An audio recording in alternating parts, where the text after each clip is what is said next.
It might be windy out here. It's also very hot, so I'll be quick. 186 Chevy square body. I don't know if it's a Chevy or GMC, to be honest with you. Got a decent interior. Body's been worked on. The doors have been replaced. Front fenders, hood, probably rockers and stuff, who knows. It's my favorite color, flat black, easy to touch up with spray paint. Earlier I went to open the tailgate and it fell off my hand. Missing the trunnion right there. Probably make one. Bed, fuel cell. It's got good glass. It's got 295 drag radials on American Racing rims. I just so happen to have, I believe, 295 treaded tires already mounted on American Racing wheels. What are the chances of that? It's been one of them days. So it's got a single eBay turbo. I'll have to determine the size and etc. Somebody was trying to control it. It's got an MSD ignition and MSD boost control. It needs a lot of stuff. Got a turbo 400 and a 9-inch Ford. Got good bones for sure.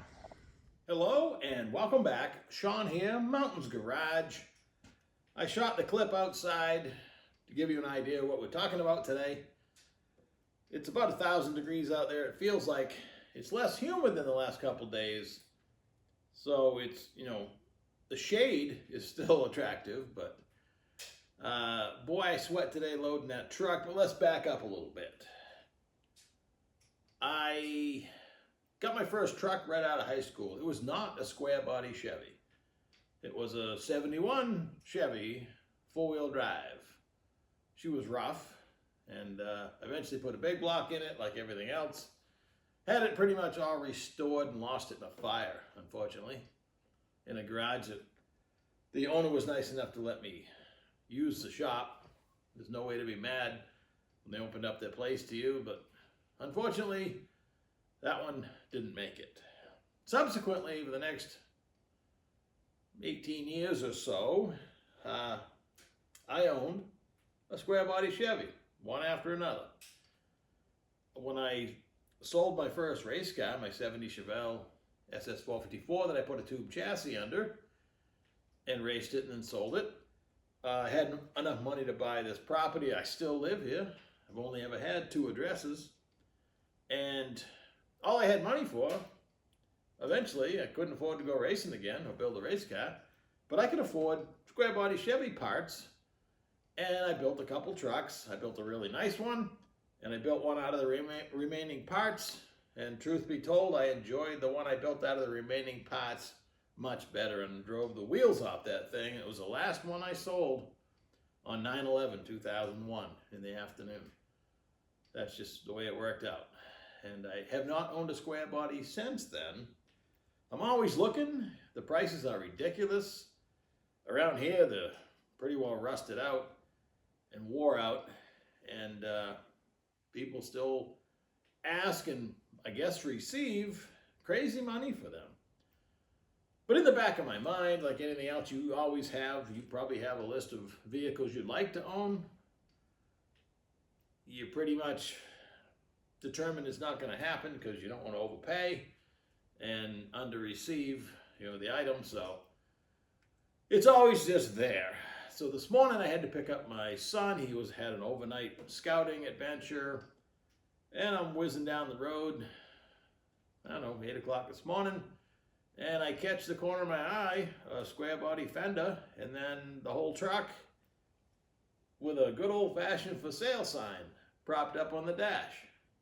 I didn't have time to stop, but I did on the way back. And called the number on the windshield, got an answering machine, and I continued on my journey. I looked it over, and again, this list in your mind, the reason why I'm typically unattractive to most square bodies for sale, because people don't improve the drivetrain. They might fix up the body. It's still got a wheezing old 305, probably a 700 R4, and an 8.5-inch 10-bolt rear. All the stuff I'm going to throw away. So if you get a decent body, you got to start over. And usually I'm okay with that. All my other projects outside, I know I'm going to, build it my way, and all I get basically is a rolling chassis, sometimes just a frame, body, whatever, and make what I want out of it. It's pretty rare to me, the rest of this story, is because I didn't want to go pawing around, the doors were unlocked and stuff, but I looked in the interior looked really nice. First thing I was attracted to, usually it looks like Godzilla's playpen by now. It's an 86 truck, and the seat's been redone or replaced, the dash pad's been changed or whatever, the carpet's new. It's nice. And that's one of the things that attracted me to my red Dodge, the interior. While bright red also, the whole thing in the Dodge, this is half and half in the GMC or Chevy, whatever it is. It's not, that area not going to need a lot of work. And when the owner finally got a hold of me and I met back over there, I went over with money in the trailer, always an advantageous position to be in. And nice old guy. He bought it as a retirement gift to himself. I understand he might live alone, I don't know. And he's not mechanically inclined. He wanted a hot rod pickup. And he's had it at every repair shop around, every dyno around here, because it has a single turbo small block. I guess you've already seen the little clip. It's an eBay kit or whatever, but it's got an aluminum headed small block that he thinks is a 355. So that's a mystery. I don't know what's in there. He knew it had a 3-speed automatic, didn't know what. I, of course, recognized it automatically, just looking down at the modulator as a Turbo 400 with a tiny little converter in it, which is odd for a turbo vehicle, and it has a 9-inch Ford. I don't know what's in there. I know it has disc brakes, which I'll probably convert back to drum so I can hook up the emergency brake easier, but I haven't even looked at it yet. It has a fuel cell, electric fuel pump. It's a Barry Grant Demon carburetor. I hope it's a blow-through.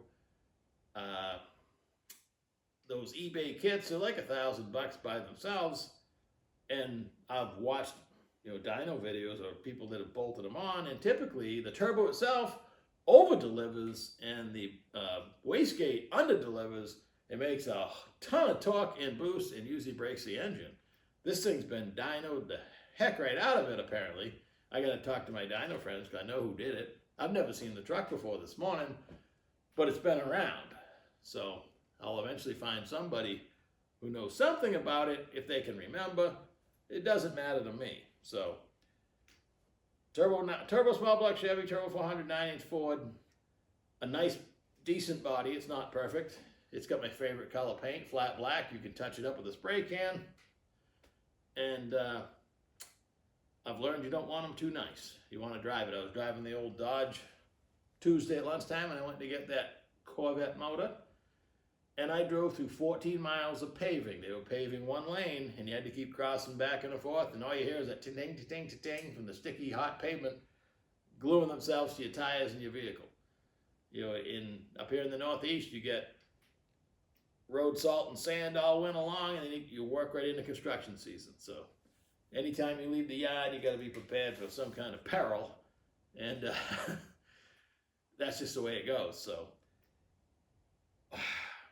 it runs so bad, the truck we're talking about, the 86 single turbo blow-through carburetor small block, I had to jockey it around to get it down the guy's driveway to get my trailer off the busy road where it was and get it loaded up.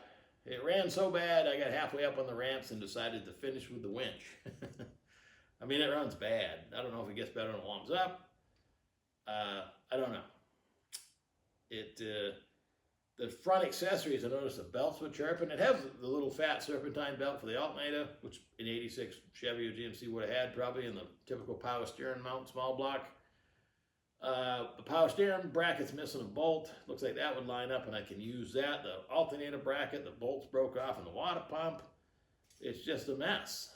You can grab the belt and move the alternator. It's missing a couple header bolts. The exhaust doesn't seem to be leaking, but That definitely needs attention. Again, the whole turbo kit in my mind is junk, but maybe I'll try to save it. Whoever installed it, again, they had a plan, I guess. I mean, it does have MSD ignition, the digital one. It has a boost control next to it. I would never mount it on the firewall. They mounted on the firewall, ran the wires inside because that's how they see people do it. Mount the stuff inside. It doesn't need to be under the hood. It never works out good when it's under the hood. Eventually, it'll just quit. It's got MSD distributor. Okay, Barry Grant carburetor, has electric, probably a Holly fuel pump in the back, electric fans. Got a lot of good stuff. But like I say, whoever did all this work, they had a plan, but I don't think they had a whole lot of fab skills. They actually cut the top of the frame to clear the wastegate instead of just cutting the wastegate off and moving it somewhere else. If I'm even going to attempt to save that turbo kit, 2 wastegates probably on the crossover pipe, while not ideal, would be better than what we have now. That's typically what people do to fix it when they want to run that setup. I guess the quality of the stuff's pretty good. They don't crack too bad or anything. They last okay, but the wastegate is not going to control the boost, and you'll end up making, 700 plus horsepower. And I don't know if the rods in the motor are stock or who knows, but that little junk setup is good to make 700 plus probably at the flywheel, and probably not wise, but somehow nobody's blown it up yet. It has a lot of different catch cans, and it has we had this talk a few videos ago about what to do with the crankcase pressure. It has at least one catch can, it has a breather, it has the one-way check valves into the downpipe and the exhaust. It has like a 4-inch exhaust system, no muffler. It sounds awful. It runs worse. The transmission, I assume, is going to be okay. Still column shifted, which I love. The 9-inch Ford's an unknown, but hey, it's a 9-inch Ford. I don't have to go shopping for a housing to fit, and I assume it has good axles and stuff. I said I happen to have brand new tires and American racing wheels that I can swap right on the back and leave those drag radials mounted up.